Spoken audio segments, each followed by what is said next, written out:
Hello and welcome to your in-depth weekly horoscope for week commencing the 29th of August. This is for the Sun or the Ascendant. As ever, I'm going to give you the major themes to look out for, but please stay with me. I will then dive deep to give you in forensic detail each of the 12 zodiac signs from Aries through till Pisces.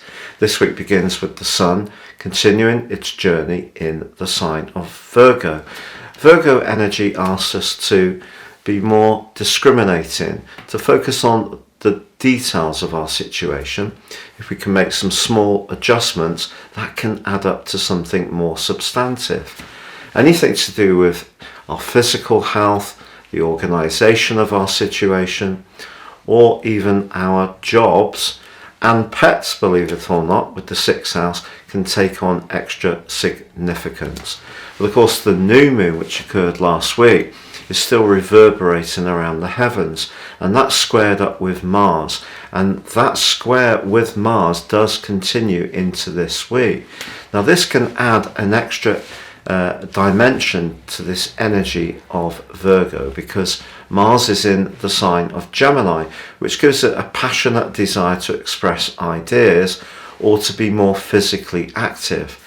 And the two together can create a kind of frenetic extra energy, and that makes it difficult to really focus ourselves and get grounded.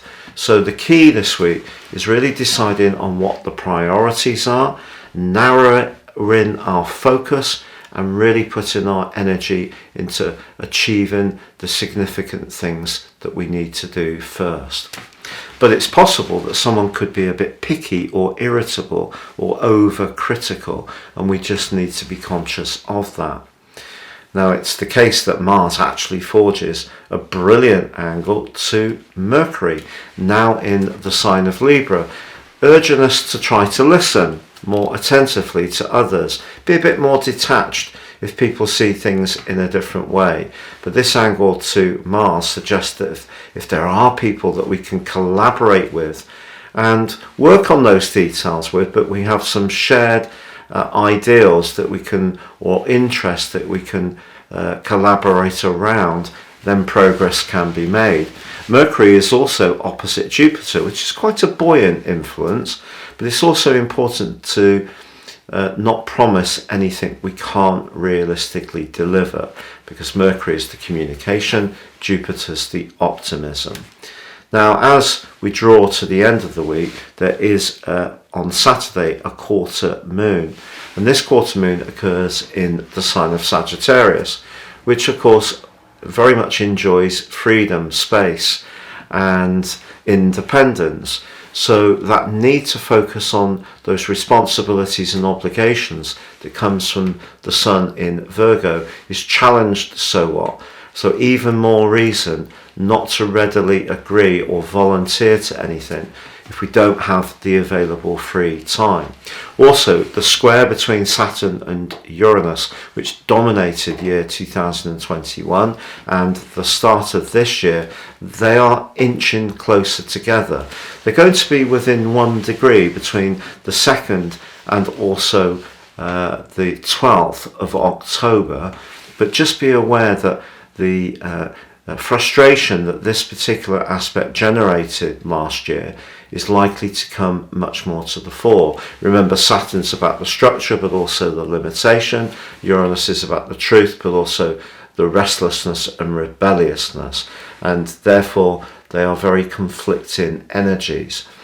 Now, please stay with me for your in-depth zodiac sign forecast, but if you would like to understand what year 2023 will hold for you and get the rest of 2022 free, plus your life roadmap, your character analysis, which can guide your moves, and get 30% off, please see my link beneath this video.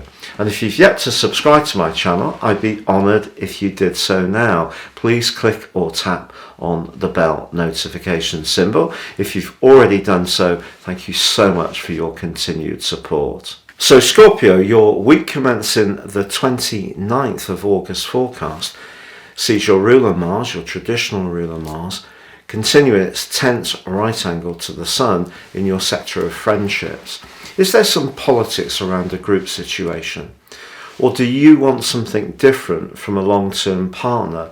If either of those scenarios are playing out, the energies could get a little bit more toxic this week. Also, the clash between Saturn and Uranus, which dominated year 2001 and the start of this year, is tightening up again and will become really pronounced between the 2nd and the 12th of October. But Saturn's in your sector of emotion, it's opposite Venus on Monday, and both T-squared by the restless energies of Uranus in your sector of relating. Maybe you're feeling a bit trapped or something isn't quite playing out as you want. Also, Mercury is locked in your 12th house, perhaps seeing you wanting to withdraw a little bit. It is actually forging a very constructive angle to both Mars and also Jupiter. And some talking behind the scenes or some research you do or deep thinking could turn out to be very positive. But of course, the Sun's wanting you to, network, interact with others, take a friendly approach. But it's clear that there's quite a lot of undercurrents and politics bubbling around this week. And that's emphasised more by the quarter moon, which occurs on Saturday. And that can see your values or your approach to money in stark contrast to a friend or perhaps a partner once more. What's the best way to pick your way through this week? Well, I think it's knowing that Venus is going to be arriving in your sector of friendship and joining with the Sun on Monday the 5th of September, and that will move the moment and bring some sweeter vibes to bear.